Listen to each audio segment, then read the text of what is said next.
Adonais, an elegy on the death of John Keats, by Percy Shelley.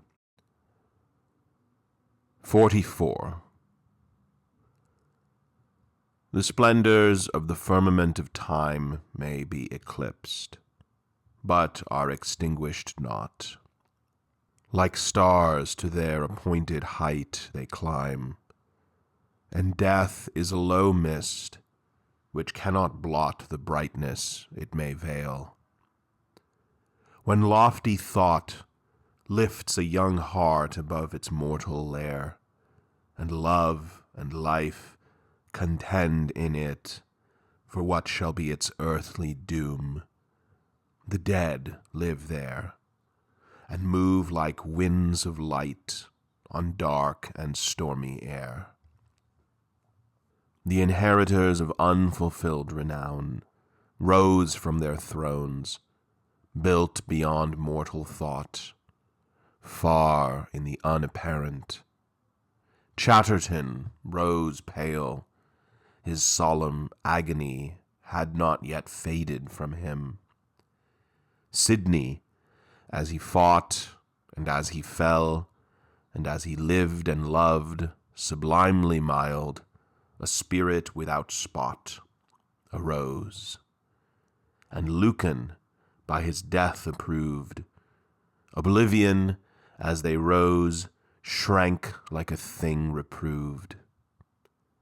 And many more, whose names on earth are dark, but whose transmitted effluence cannot die, so long as fire outlives the parent spark, rose, robed in dazzling immortality. Thou art become one of us, they cry. It was for thee yon kingless sphere has long swung blind in unascended majesty. Silent, alone, amid a heaven of song, assume thy winged throne, thou vesper of our throng. Who mourns for Adonais?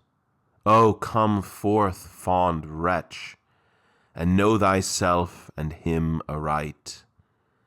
Clasp with thy panting soul the pendulous earth, as from a centre dart thy spirit's light beyond all worlds, until its spacious might satiate the void circumference.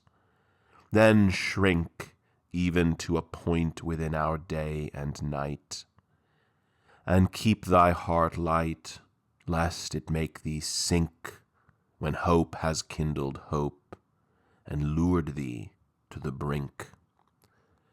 Or go to Rome, which is the sepulchre, oh, not of him, but of our joy. 'Tis not that ages, empires, and religions there lie buried in the ravage they have wrought. For such as he can lend, they borrow not glory from those who made the world their prey.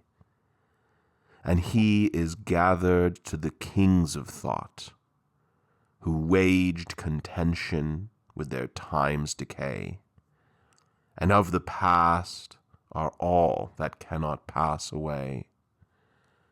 Go thou to Rome, at once the paradise, the grave, the city, and the wilderness.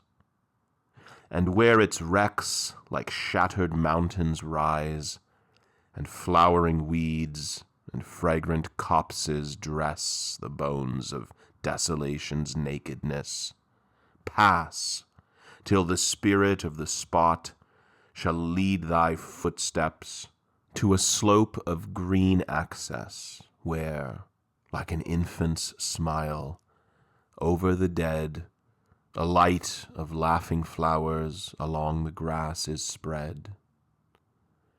And grey walls moulder round, on which dull time feeds, like slow fire upon a hoary brand.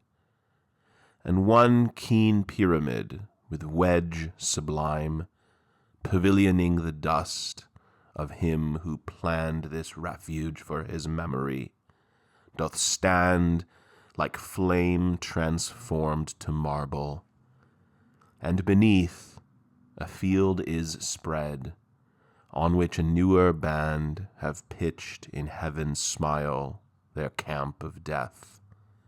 Welcoming him, we lose with scarce extinguished breath. Here pause. These graves are all too young as yet to have outgrown the sorrow which consigned its charge to each. And if the seal is set, here, on one fountain of a mourning mind, break it not thou.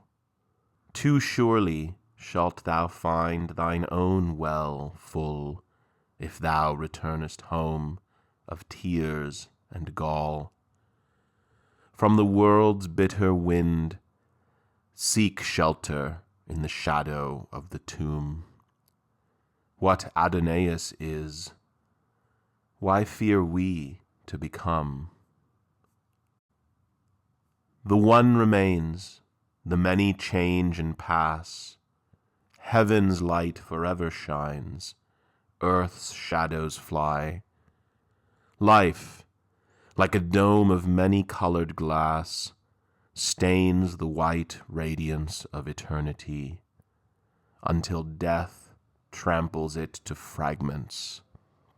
Die, if thou wouldst be with that which thou dost seek.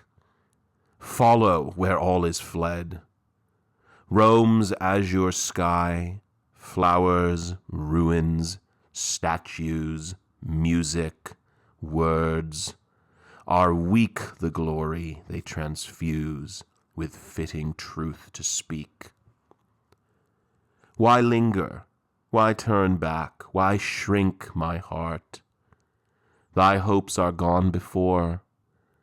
From all things here they have departed. Thou shouldst now depart. A light is passed from the revolving year, and man and woman, and what still is dear attracts to crush, repels to make thee wither. The soft sky smiles, the low wind whispers near. 'Tis Adonais calls, oh hasten thither. No more let life divide what death can join together. That light whose smile kindles the universe, that beauty in which all things work and move, that benediction which the eclipsing curse of birth can quench not, that sustaining love which through the web of being blindly wove by man and beast and earth and air and sea burns bright or dim, as each are mirrors of the fire for which all thirst. Now beams on me, consuming the last clouds of cold mortality. The breath whose might I have invoked in song descends on me. My spirit's bark is driven far from the shore, far from the trembling throng whose sails were never to the tempest given. The massy earth and sphered skies are riven. I am borne darkly, fearfully afar, whilst, burning through the inmost veil of heaven, the soul of Adonais, like a star, beacons from the abode where the eternal are.